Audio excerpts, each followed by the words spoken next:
what's going on in Florida? What's it like down Yeah. there?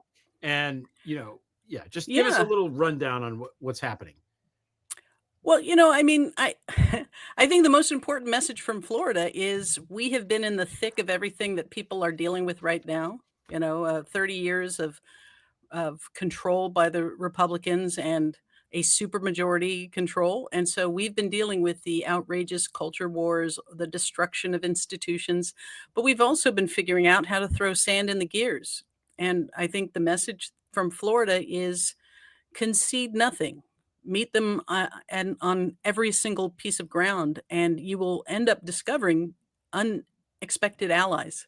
And I think we're beginning to see that in different ways around the country. But you know, th- you are fond of quoting Andor, I and am.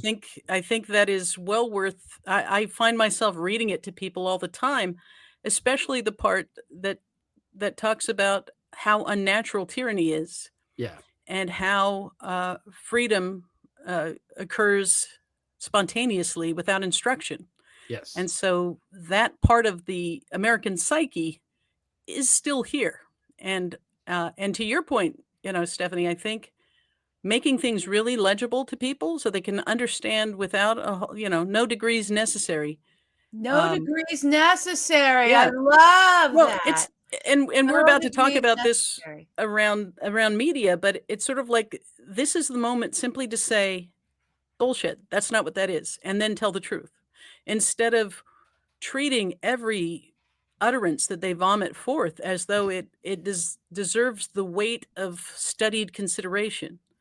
And it's one of the things that Steve Bannon has talked about a fundamental flaw in the way American journalism has developed and weakened, that they cannot handle the flood.